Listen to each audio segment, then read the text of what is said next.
Hi, everybody. Hi, this is Dr. Telesco. I'm from Fishler College of Education, School of Criminal Justice. I am so sorry. We are trying a new thing, a new way to stream, and it's just not working. So I apologize. What I'm going to do is I'm going to go on YouTube, find us on YouTube, and then post that on the other on the other. But what I'm going to do with no further ado, I'm just going to give you right to Ed. Today, we're talking here about a very important disappearance. This is Jesse Warren Ross, disappeared in 2006 from Chicago.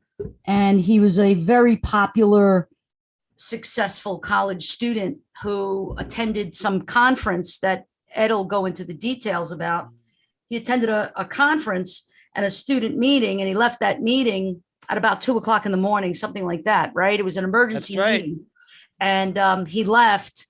And when he left, he was never seen again. So I'm gonna take care of behind the scenes, letting the people know, Ed, what's going on. But just take it right away, okay? Okay.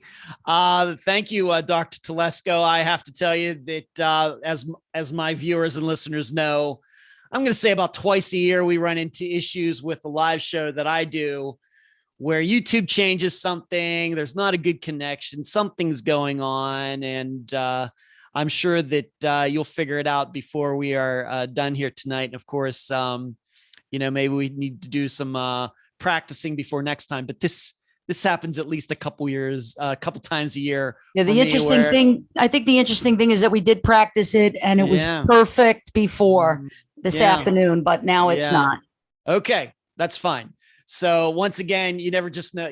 I've just experienced my experience. You never know what you're going to run into with YouTube. Sometimes they change things and everything else. So it's perfectly understandable. It's okay. So let's talk about Jesse Ross, and it's good to be on the channel again with Dr. Telesco and her assistant Brendan. Jesse Ross's disappearance, I would call it probably one of the most well-known disappearances that we've covered on Unfound. I would probably say that Flight 370, of course, is number one. And then probably Brian Schaefer, a disappearance from Ohio that we covered in May of 2021, is probably number two. Then Jody Huisentrude is surely up there.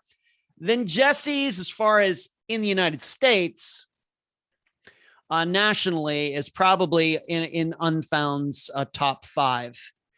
And this is what we decided to cover this month. I think it's relevant, of course, being that I'm doing this show with Nova Southeastern University, a bunch of college students, and Jesse, of course, was a sophomore at the University of Missouri at Kansas City. And if you're wondering what the kind of the letters are, if you've ever wondered what UMKC is, that's University of Missouri at Kansas City. It is a satellite campus for the regular University of Missouri. And that's where Jesse was. 19 years old. He was a communications major, a sophomore, and very popular young man. And probably the biggest thing that was going on in his life at the time of his disappearance is because he was a communication major, he was able to get an internship at a local radio station. And he was so good, such a natural at what he was doing, that it became a paid position. I'm not saying he was working 40 hours a week or anything like that. Of course, he had to go to school, but that was his part-time job. And I think it was part of a morning show. And given the way he looked, and we'll show a picture of him, I'm sure very shortly here, his nickname ended up being Opie Cunningham after, of course, the character from that 1960s TV show. And he was very popular, probably was well on his way. Thank you for posting that. Well on his way to having a career in radio. And maybe if he hadn't gone missing, maybe he would be a big YouTuber or a podcaster now 15 years later, because we now know that a lot of people who are on radio now just do their own shows podcasting. And maybe we might think about that's what Jesse would have done had he not disappeared. But the points of importance that I want to mention before we get into the actual facts of Jesse's disappearance, and I'll come back to these points of importance later, a little more in depth, will be number one, video can sometimes be a hindrance. Number two, it looks like a walk-off, and number three, location matters. So here are the facts of Jesse Ross's disappearance. Like I said, sophomore at the University of Missouri, Kansas City. And he was locally known. And some class that he was taking at the University of Missouri, Kansas City, they were having a school trip to the city of Chicago, a little bit of a drive from Missouri. But they took this trip, and what it was a mock UN conference, mock United Nations conference. And what this is all these students show up from not just his university, but others around the United States. And they are all assigned a country. And maybe they work in little groups. Maybe there's 2 students per country. All of the countries that are in the real, of course, United Nations that is stationed in New York City. And they, of course, pretend that they are representatives of those countries, and they are confronted with world problems, things that are going on at the time, whether it's poverty or a war or immigration, any of the things that, of course, we know the United Nations discusses on a daily basis. And so they're going to be there for a few days, 3 or 4 or 5 days. And that is what was going to be going on there. I know that it's out there somewhere, but I did not put it in my notes what nation, what country Jesse was going to be during this conference. So they go there. It might have been for even student credit, school credit at his university. And what is important here to remember, I think, about this disappearance is that this was not the first time that Jesse had done this. He had actually gone to the same conference the year before in 2005. So this was not his first trip to Chicago. This is not his first time taking part in something like this. This is not even his first time, of course, at this hotel or these hotels. These are the places that back then in the mid-2000s, they were using for not just the conference. Of course, they have a huge conference room where all the students, congregate, go to. They also use a variety of different hotels where these students are staying. So this was not something that was necessarily new to Jesse, maybe to many of the other students that he was with in 2006, but not for him. And so they're there for some days. There's probably other activities outside of just going to this mock conference, getting together, seeing the sights if they have time, a usual regular school trip, but it was serious in nature and it had to do with their degrees. Also, what's important to remember about Jesse being at this conference is that he had actually had trouble the year before. And what had happened was, coincidentally, on the last night of that conference, he had decided to go out by himself, take some pictures of the sights in Chicago. And as we know, there are many. I've never been there, but I know a little bit about the town. And while he was out taking these pictures, he got mugged and his camera was stolen. The camera that he had was stolen. And this is kind of the days before cameras and phones came to be a thing. So this was like a real camera, probably not cheap. He was out there by himself. Somebody took it off of him. This happened the year before. However, he did not file a report. The police have no records of him ever filing a report. It was just something that he told the other students and the faculty advisor once he came back that night. And then, of course, he told his parents about it once he got home back to Missouri. So what happened on this time, the next year in 2006, is that everything went as the year before. They drove up there and maybe a couple different vans or buses, something like that. A bunch of students from his university, and they stayed there. Everything was going fine. And on the last night, all the students, I think they thought that the conference was over. And this might be another key for this disappearance. they were all going to be going back to their respective states and schools the next day. And so I think everybody thought the conference was over. So they're going to different hotels, hanging out with each other, making new friends. And it is known that some of them were drinking. Of course, Jesse was not 21, but there was admittedly some underage drinking going on. I don't think we should be surprised at all about that. However, you may factor that into your calculations as to what could have happened to Jesse. So it goes past midnight into the next morning. Once again, in just maybe 10 hours, all of them are going to be leaving Chicago, going back to their hometowns. And all of a sudden, they get a call that all of them are supposed to come to this conference room and for an emergency meeting. Once again, this continues kind of this mock conference because they're all pretending to be leaders or representatives of their respective countries. And so to fulfill their total obligation of going to this conference for all those days, all of them had to show up no matter what kind of status they were in. If they were a little tipsy or something, they still had to be there. So Jesse and everybody else, they show up down in this hotel conference room where all the meeting has been taking place to that point. And it is an emergency meeting. Something has happened, maybe kind of like what is going on in real life now with Russia invading the Ukraine, the war that's going on. Maybe something like that, something that was a big deal where emergency meeting just had to be held. All these students show up and they begin this conference.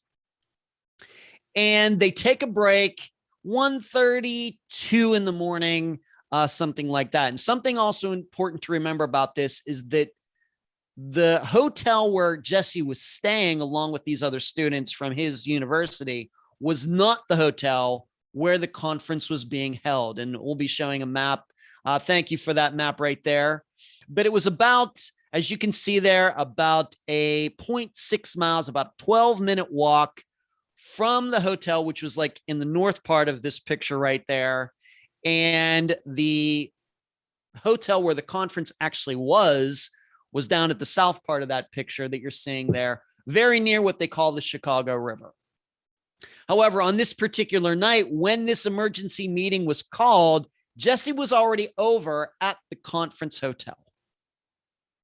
So all he and these other students had to do was get in the elevator, go down to this conference room, and they're all taking part in this, once again, emergency meeting that's been called. So about 1:32 in the morning, they take a break. And what happens, as far as a witness who was there, a friend of Jesse's, says, yeah, they took a break. Jesse said something to this other student. I'm not sure if this student was from Jesse's university, a different university, but it sounds to me like they got to know each other fairly well. And that makes sense, being that they were both representing the same country. That Jesse turned to this other young guy and said something to him, but the kid didn't catch exactly what Jesse said. And then he saw Jesse leave this huge conference room. The perception at the time was maybe a couple different things. Was Jesse going to the bathroom?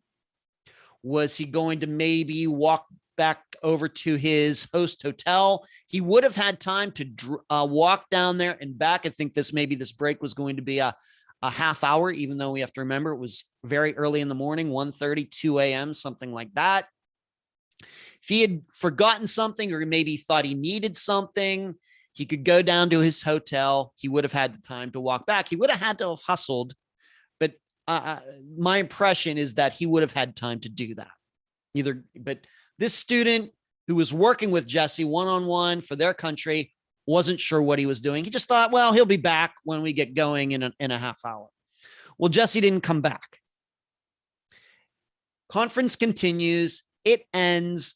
All the students go back to their rooms, and Jesse's roommate was not aware of this. Jesse was sharing the room with someone else, but it was not the same person that he was representing a particular country with. So this roommate goes back to the room where he's rooming with Jesse, really seemingly, I guess, does not even realize that Jesse is not there. And in fact, I know that I've read in some places, and it might even come up when I interviewed Jesse's father for Unfound at the end of 2020, which is when Unfound covered this disappearance, that there might have been clothes or other things or suitcases, something on Jesse's bed in the room. And the roommate coming back just thought, well, maybe Jesse blew off the last part of the conference. Maybe he wasn't feeling well, and he's in the bed and it was dark. And this roommate said, I just went to my bed. I just took for granted that Jesse was in his bed. This really wasn't paying attention. And you should know, to name the hotels, the 4 Points Sheraton, which is now called the AC Hotel, is where Jesse and a lot of the students were staying. The Sheraton Grand Chicago is where the conference was, and that's the one that was near the river. So this break happens, and once again, it's over. Everybody goes back to their rooms. The roommate does not recognize that Jesse isn't in the room. Everybody goes to bed. They get up the next morning, and Jesse's not there. The roommate then finally realizes, I don't know, did Jesse not come back that night, the night before, or did he already leave? But all of his stuff's here. What's going on? Did he spend the night in somebody else's room? The roommate just wasn't sure. But once everybody came down to get on in their respective vans to leave, that's when it became very real for everybody that Jesse's not there. So everybody started recounting when they saw him last. Of course, the roommate couldn't remember if he saw him the night before or not. And they started looking for him. And of course, he wasn't found that day. And this over 15 years later, Jesse is still missing. Now, there are some things that I think need to be explained regarding this. And I'll get to this in the important points too, is there is no video of him after he leaves that conference room. Zero. Now, the reason may be is because being that students had been to this conference before, like Jesse had, they kind of knew the shortcuts and how to get into the hotel and out of the hotel in the very quickest of ways. And some of those exits and entrances had no video cameras for them. So we have to remember this 15 years ago, kind of really just on the cutting edge of using digital video for security. It's kind of that fine line between using the VHS tapes and moving over to MP3 files right in that area, right in there, right in that era. But as you're seeing this, for example, and thank you for posting that, Brendan, this video or this picture right here it's been talked about a lot over the years, that this show allegedly shows Jesse leaving the conference. That is not true. This is a picture, and it's part of a video that was taken before he went missing. This is a picture of a video of him actually going to the conference that night. This is not after he left the conference. No video was ever found, at least we as the public know, that ever show him for sure after he left the conference, once again, during that break that night. So from now on, if you ever see this picture and somebody says, oh yeah, this is a video, this is a picture of after Jesse went missing, that is wrong. And I'll get back to that later. So this picture shows him in the green jacket, not after he left the conference room. So the next day they're looking for him, cannot be found. And of course, eventually his parents are alerted and the police get involved, and they of course find no video of him. Now, the big issue here is well, what could have happened? And so they looked at the river, of course, being right there. And I'll get to the river in a little bit more here in a moment. They went out there in boats. They dragged it. Nothing was found. So that was, they also tried to look into any buses or taxis that usually come by or to that hotel in the very early morning hours. No drivers of taxis or buses said they ever saw Jesse at all. And dare I say it, Jesse kind of does have a unique look to him. Whereas me, I'm a 5'9", when I used to have short hair in college, short hair, white guy. I kind of blend in with everybody else. That was not the way Jesse was. He had a very unique look to him that I think people would remember. And nobody remembered seeing him. There's no proof that Jesse contacted anybody to pick him up. He didn't have a cell phone at that time. There's no proof that he used a house phone like at the hotel, or the phone in his room, or that he went to somebody else's room during this break. There's no proof of any of that at all either. I'm not saying it didn't happen, but there's no proof of that either. The tough part, of course, to understand about this disappearance is that the emergency meeting was a surprise, and it's supposed to be. That's the way they kind of make that happen, to make it as realistic as possible. This would be, once again, no different what we're living with right now, where Russia invades Ukraine, and then suddenly there has to be an emergency meeting at the UN because of that, like what happened when this occurred a month ago. Same thing with this mock conference for all these college students.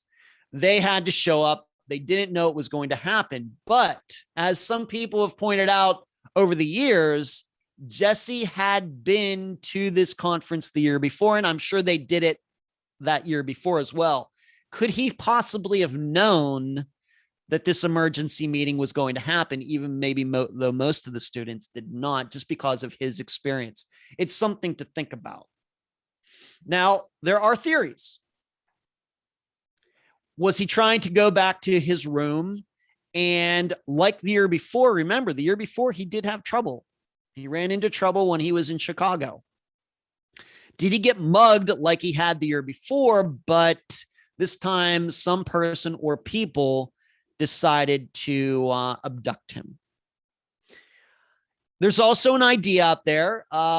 Jesse was into mixtapes and getting his name out there as being, he was also a DJ, and being that he was in the big city, there is an idea that he took some flyers with him. He took some sample CDs of the work that he had done for like dance music. And the idea was, did he use that last bit of time before leaving Chicago to go to some raves or nightclubs in that area? And of course, sometimes with these raves, they move to play from place to place because a lot of times they're not following the law as far as permits. Of course, there's usually drugs involved. And so these kind of parties move from warehouse to warehouse, and it's very short notice of when one of these kinds of events is going to happen. Could Jesse have found out about one of these and walked to one of these, taking his CDs and flyers? Hey, I'd like to be considered for future work. And something happened when he did that. That's also been an idea. And you should know that it is believed, although I'm not sure any of the students saw them when they were there in Chicago with him, but it is believed that Jesse did take flyers and CDs with him.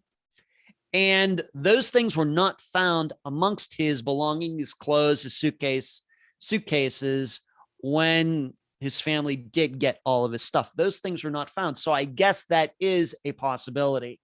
Of course, the other thing we must consider is that he walked out of his life. Even though he seemed to be having a great life, being on the radio, going to school, all these things going very well. Great family. Of course, I got to know his father back when his father was on the program. Could there have been something else going on that he really didn't like the way his life was going? And so he decided to leave it and do something else, change his name, go somewhere else. Very, very rare in missing persons cases, but it does happen. And then the last theory we must entertain is, did he commit suicide?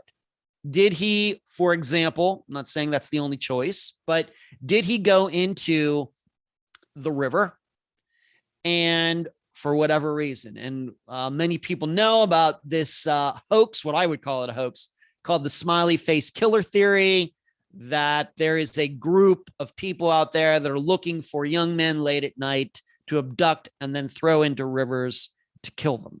I don't particularly believe in that hoax, but I do recognize that it does seem that a lot of late teens, early 20-something people, for some reason, do end up in rivers deceased. However, I have a totally different take on that from the people who believe that there's a group out there. I totally reject that idea. But we know it happens. And so we must consider it for Jesse's disappearance, even though, like I said, they searched the river and nothing is found. And I'm going to get a little bit more into the river. Now, you should know something, and maybe we could put up the picture now of Matthew Sumakis, if we could, Brendan. I'd appreciate that. Thank you. The hotel where this conference was held has a history. This, who you were seeing here, is a guy. His name is Matthew Sumakis, and he was an insurance salesman. He was not a college student, but he was well into his 20s, if not his 30s. And he was in Chicago for an insurance convention the year before, in 2005. He was at the bar, might have had a couple too many, a little too much to drink, but the conference was at that hotel, and I believe he was also staying at that hotel. Well, he went missing from that same hotel just a year before Jesse went missing, and eventually Matthew, unfortunately, was found deceased in the river, but it took a little while. It took quite a while, actually, to find him. So it seems this hotel has a history. In addition, if you start doing a Google search for Chicago River and drowning or any combination such as that, you will find that many people are found deceased in the river. But here's the important part. They are found. Even if maybe their loved ones didn't even realize that they ended up in the river, that's where they ended up. And these people are found. We don't know exactly maybe where they went in the river in Chicago. We don't maybe know the exact time, but still these people are found. And if we're to think about the idea of Jesse going into the river, then why is it, if he did, why wasn't he found? It's always, you run into these types of things with missing persons cases. Why can 99 people do a certain thing and they are found, unfortunately, deceased, but then that one person seemingly does what makes the same choices as all these other people, but isn't found? It's just the way disappearances can be. So going back to the points that I mentioned before I went through all of these facts, is I'll go back to number one. And if you could, Brendan, if you could post that picture of Jesse in the green, his green jacket again, I would appreciate it. Number one is video can sometimes be a hindrance. Jesse's is a perfect example of this. That this picture that you're looking on the screen has misled people over the years to think that the disappearance was something that it wasn't. They thought, oh, he was seen walking out of the hotel, and this picture was proof of that. That's not true. So when you hear about video in disappearances, you have to be very, very careful that it's somebody is misconstruing it, saying that it happened on, July 1st, but no, it happened on June 30th. Just minutes, hours can mean all of the difference. And actually, even though we hope maybe that there's video, but video always has to be put in the proper context. And if it gets out of control, that people start saying that it's something that it's not, this can cause a misunderstanding of the disappearance as a whole. And then that kind of makes the disappearance harder to solve. It's harder for people to help when they don't have the correct information. You also must understand this: a lack of video can also help. And maybe that's the way we should be looking at Jesse's disappearance. We know that hotels have video. And given that the hotel itself, of course, the police checked their surveillance systems and Jesse is not seen on any of them, maybe the lack of seeing Jesse should tell us something, that yes, when he left, he did take one of those kind of back doors where no cameras were. And maybe if we could go back to 2006, I'm not sure if the police did this, But we can certainly think about that now in 2022 as we all learn about disappearances. Not having video is sometimes just the same as having video. Once again, perming on where the cameras are, how many are there, were they working at the time, and we have to remember that. Now, video has played a big role in some disappearances, even though these ones are unsolved. But you should also know video does not necessarily mean that a disappearance is going to get solved. And I'm going to use some examples that are probably a lot better examples of video than Jesse's is. Stephen Kocher, who's from Utah, drove down to Henderson, Nevada. A camera on a house caught him parking his car, walking off into the subdivision in a very kind of upper class part of Henderson, Nevada, never to be seen again. And it's been like 13 years now, over 12 years. Disappearance that we just covered last summer, Rashawn Francis in Pennsylvania. He is seen on video walking away on the road in Pennsylvania, and he hasn't been found again. It surely was the last sighting of him, unlike with Jesse Ross's disappearance. And then probably when we think about video and disappearances, we think about Brian Schaefer's. How is it that he went into the ugly tuna that night? Video shows him going in, but video allegedly doesn't show him going out. It's been one of the biggest mysteries in disappearances, I think, for regular common people in the 21st century. And that's why I would say it's the number 2 most popular disappearance that we've covered on Unfound. So video does not solve everything, and it especially doesn't solve anything if you don't get the information correct. So number 2, it looks like a walk-off, but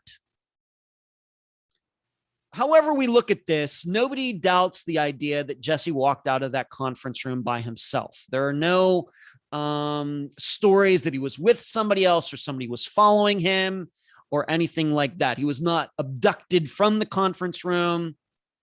He certainly chose to leave the conference room by himself.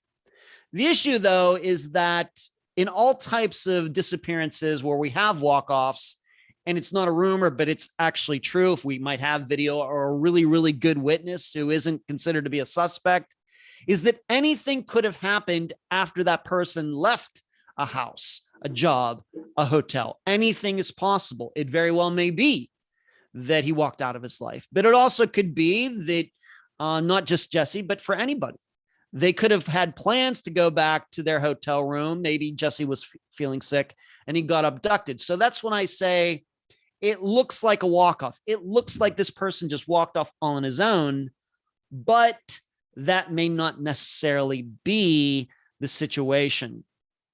Of course, with walk-offs, this is why in Jesse's we have so many different theories that are possible, because it's a walk-off, but as soon as he went out of anybody's sight, anything under the sun could have happened. Walk-offs usually, that's why walk-offs usually have a lot of different theories attached to them, as Jesse's does. Some examples of walk-offs or possible walk-offs in Unfound's catalog of 240 disappearances. David Schrader from Wisconsin might have had something mental going on. It seemed like he had relapsed to become an alcoholic again, but his wife left to go pick up their kids at a local church. When she came back, he was gone. They live out in the middle of nowhere. They didn't have another vehicle, and it is believed that he walked off. Another one, Patrick Beavers. This is from Idaho. He actually left a message saying, "Yeah, I'm out of here." Now, it very well may be that doesn't mean that he killed himself or committed suicide. It very well may be that he was going off to start a new life with a new name. And maybe as he was walking off, he got abducted. Very possible, but at least he left a note. And then another well-known walk-off that we've covered was Renee Lamanna's, she had some mental health issues. She was in Ocean City, New Jersey with her sister, and her sister was trying to take care of her.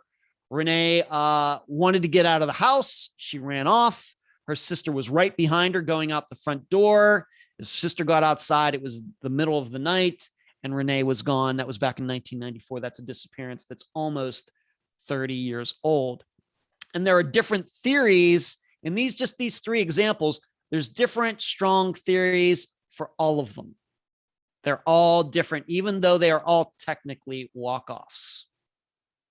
And then number 3, location matters. I think that we would look at Jesse Ross's disappearance totally differently if it wasn't in the middle of a big city. Say it was some motel out in the middle of nowhere and it was just sagebrush in every direction.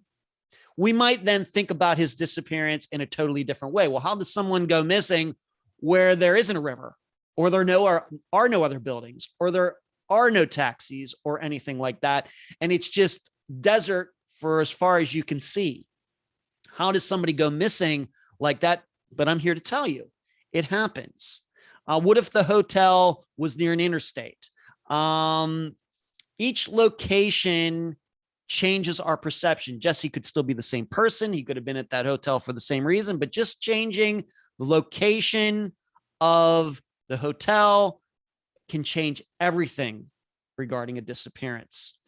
Of course, with a city, no private property that can't be searched.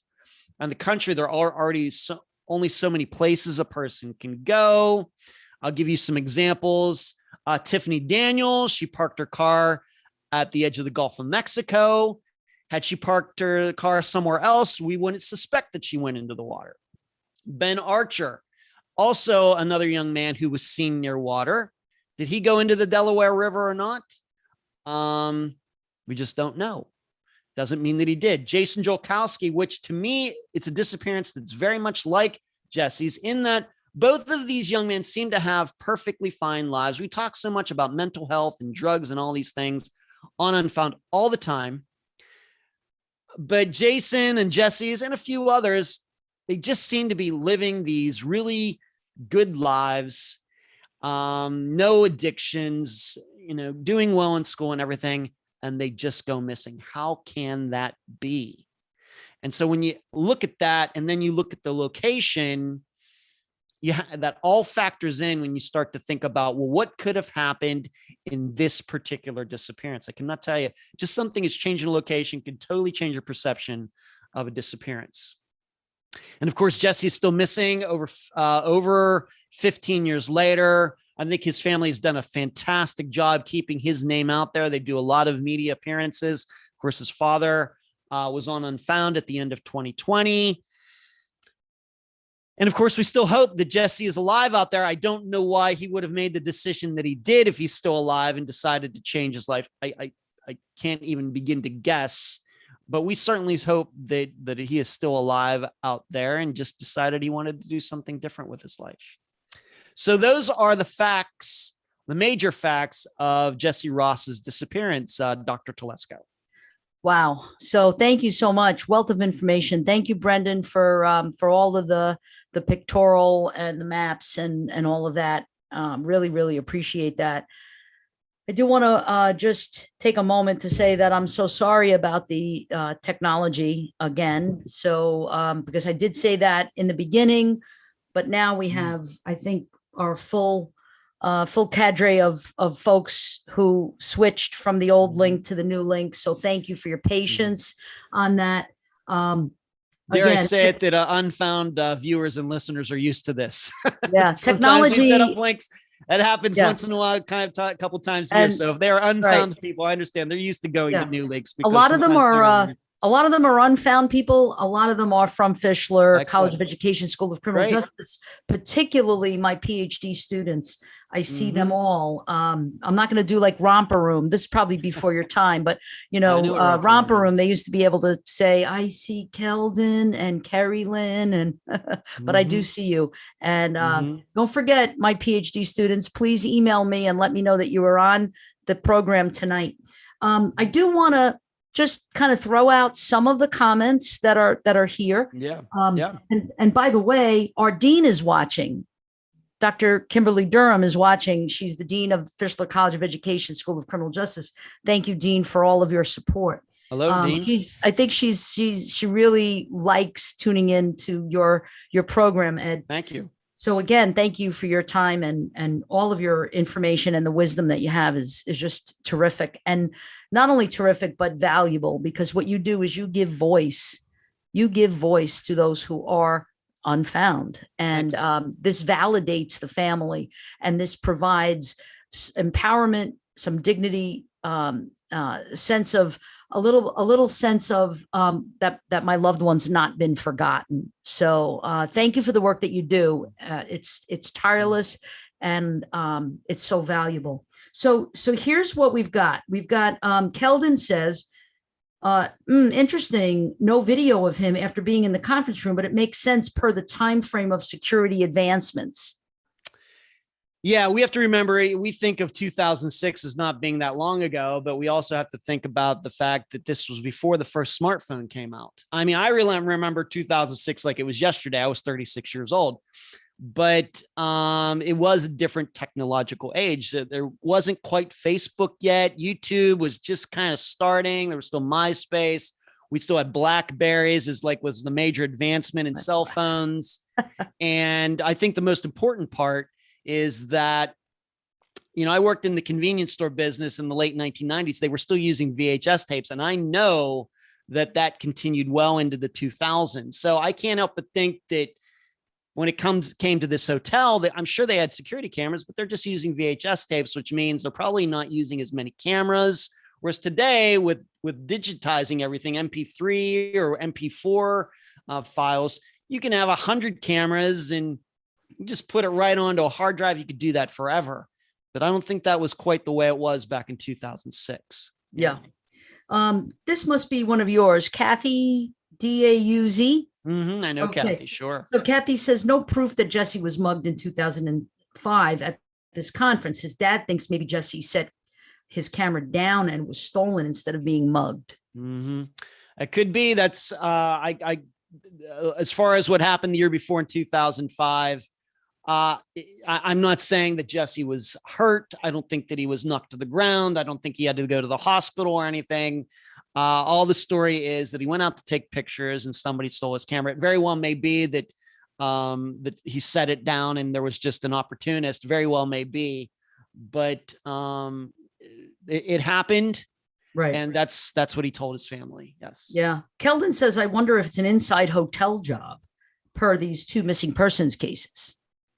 Well, there's only one missing persons case. I want to make clear that Matthew Samakis, who was found, he was found deceased, but he was at that hotel the year before. He was found in the river, but it took a while. It was not like the next day that he was found. It actually took a while to find him.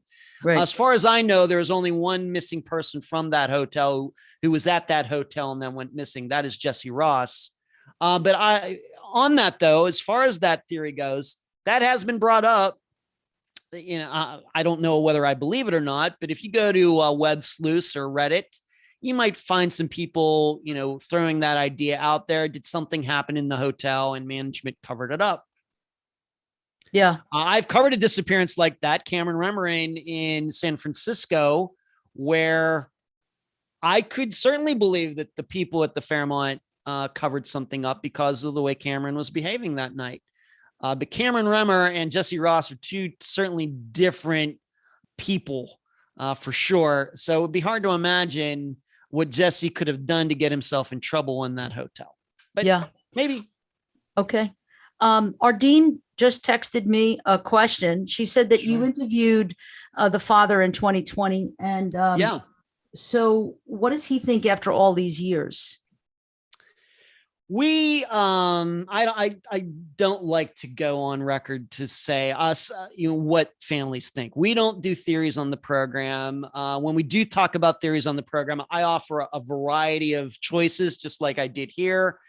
I don't want to really get into that because it's just not something that I really do. It's usually a private conversation is what families think. Now, I will tell you though, on the other hand, that there are many interviews I've done with families, parents, or other family members where it's pretty obvious what they think. You can kind of read between the lines.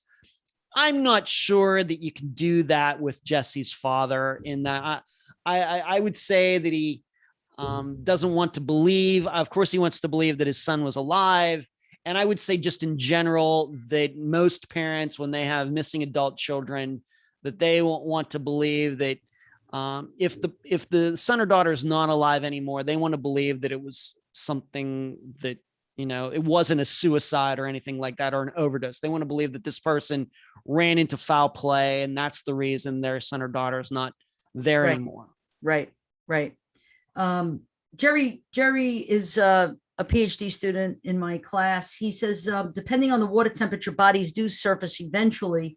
The rule of thumb is 3 days in warm water, but I did see 11 days before a body surfaced in colder water. So that's just kind of validates what you were saying about, well, if he fell into the water, then why didn't he surface?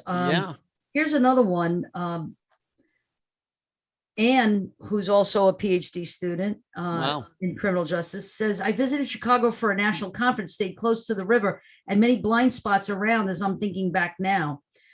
But again, then where's his body, right? So there's that. When you mentioned disappearances, this is from Trinika, another PhD student. When you mention disappearances near water, I immediately think of the possibility of being eaten by sea animals. And there's that. That's another possibility. As I think one of the other people stated, yes, we have to remember that this is November. The Chicago River, what lake is that? Is that not Lake Erie? It's the other, maybe it's Lake Erie, whatever. It's one of the Great Lakes. The water is not warm in November. If you fell into the water by accident, you would only have a certain amount of time to get out of it before hypothermia would kick in. All right. So if we are to think about the idea that Jesse went into the water, that does not mean that he went in on purpose. He might have been drinking. Maybe he was walking it off, slipped, fell into the river. And because of his diminished mental or physical state, due to maybe being inebriated, he can't swim. That would certainly be an accident. But surely when it comes to that particular circumstance, the water itself and the temperature would kill him before any animals did. It wouldn't be like falling into the Gulf of Mexico right out here where you could stay in the water forever and it's not cold enough to kill you. So, yeah. I want to bring Brendan on now. Brendan Callanan. He is our project manager for the Sociodrama Community Initiative. And my right-hand man, who, by the way, well, I'll brag about him at the end. I'll keep that. I'll keep him, in suspense about what I'm going to tell him. But so Brendan, how old are you? I'm 21. You're 21. 22 next week. 22 next week. Really? When's your birthday? April 6th. Well, 2 weeks, but yeah. Well, no, next week, April 6th. April 6th. Writing that down. Very good. Okay. Next Wednesday. So next Wednesday. We'll be doing our suicide prevention sociodrama and at Mailman Hollywood, second floor auditorium, shameless plug. Sociodrama about suicide and suicidality amongst youth. Very, very valuable presentation. I hope that those of you who are in the Fort Lauderdale area around Davie, that you come to the Mailman Hollywood building 12 o'clock next Wednesday, and then afterwards we can maybe have a cake for Brendan. So here's Brendan. I want to ask you. 2:30 in the morning now, and Brendan is someone who is in a fraternity. He's the president of the Sociodrama Club, Stage for Change. He's a mover and a shaker. He's got close to a 3.8 grade point average. He's kind of the guy. He's very popular. He's successful. He's the kind of guy that we're talking about, right? I think so. I think Jesse was similar to that. Yes. Yeah. So what I want to ask you, Brendan, is 2:30 in the morning. Common? I would say, like, especially on a trip like this, people like around our age, like on your last night, you might be going out with, I know he wasn't really with friends, but I don't think it would be too uncommon for him to go out on his own accord, just to go explore, be around some of the places and kind of take in the scene. I don't think that means, as we stated, I don't think that means he purposely walked off. Like, we don't have any answers to what happened next. But I wouldn't say it's out of the realm of possibility that just being his age and everything, he decided to go out and explore the area. See, when we hear this, when you know the old folks hear 2:30 in the morning, it's like, why am I not falling asleep at 2:30 in the morning? And what am I doing out and about? And if I'm out and about at 2:30 in the morning, there's a problem. There's an emergency, or I'm looking for something, right? But that's our mindset. That's why I wanted to ask Brendan, is that kind of a common, no big deal, nothing to be suspicious of for your age group? Yeah, I would just say there's so many possibilities. Like maybe somewhere earlier in the conference, he met a local girl or a person from Chicago, and maybe he went to meet up with them last minute. It's just there's so many possibilities as to why he may have went out there that it's just so hard to place whether it was a purposeful walk off or whether it was just him just doing something that he would normally be doing. So it's very difficult. Do you have any questions that you'd like to pose to Ed about the case, having immersed yourself in it? Not necessarily a question, but I really thought it was interesting how you talked about the screenshot that was captured from the footage and how that could lead to like misconceptions. Yeah. I'm sure you probably see it a lot where just one screenshot will lead to all these different theories and everything. And then when you actually take the time to investigate what happened, you can find out that wasn't even him leaving. That was him leaving to go to the conference, not leaving that night. So I thought that was a really interesting point that you brought up there. Yes. There's another example I could use of this. It's a little bit different, but we covered the disappearance of Dale Kerstetter on the program. Must have been 2019 or 2020. And friend of the program, Heather Grotman, was on to talk about it. And this is even a different situation where he was a security guard at a glass factory in Pennsylvania. Somebody broke into the glass factory to steal platinum. And that he went missing. This guard at the plant, the platinum is missing, he's missing. And this is still unsolved. Well, Unsolved Mysteries covered it, and they did a reenactment of it. So, of course, they get an actor to go in there, and there was a video of Dale, but the public has not seen it yet, but it does exist. But because Unsolved Mysteries did this recreation, now everybody in the public thinks, oh yeah, I've seen that security. I've seen Dale with that thief and everything. And that's not true. What they actually saw was the reenactment from Unsolved Mysteries. This is another example how video can mislead people. Of course, it's because of Hollywood in this circumstance, but this just shows you how just something simple as that can cause people to have a different idea about a disappearance than what is actually true. So, and this is more common than you think. People see video and they jump to all sorts of conclusions. Video and pictures, I'm not saying they don't solve disappearances, but sometimes I'll admit, sometimes it would maybe be easier to think about a disappearance if the video didn't exist. It happens. Yeah. Well, I want to thank you, Ed, and thank you, Brendan, also for all your hard work. Brendan is graduating in May, and that's right around the corner. So I have him for like one more month. I have anticipatory grief around this. I do. So, he is just a gem, and I know that he's going to be successful in anything that he does. And he's already been accepted into the master's program in Massachusetts, where he's from and where he'll be returning. So thank you, Brendan, for all your hard work. I know this is not our last show together, but I just wanted to brag on you as I always do. Ed, thank you so much. Dr. Telesco, do we have a couple more minutes? I would like to ask Brendan something about Jesse, if I could. Sure. Being that we have to consider that, being an achiever like you are, Brendan, how does stress and pressure factor into, if you can say, personally with your education, what you want to do with your life, and comparing that to what Jesse was going on with his life. He was going to school, had this part-time job. I will tell you, of course, I'm old. I went to a very small school. I don't think, 2,200 students. I know that there was one attempted suicide the entire 4 years that I went to school there. One attempt. I don't think anybody was successful. I don't think anybody died on campus while I was there. But as far as you think about it, suicide is a much more common thing for all demographics these days than 30 years ago. But how would you talk about the stress that college students feel, and how to handle that? And should we think about that when we consider Jesse's disappearance?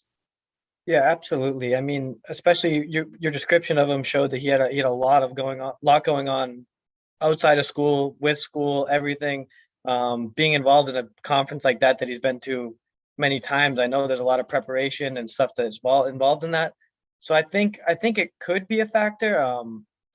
Just because, like, especially getting towards the end of college, you're trying to figure out what you're going to do with your degree, all the time you spent, all the money you spent in it, and trying to find what your career. And it can be a really stressful time. And so I definitely wouldn't rule that out.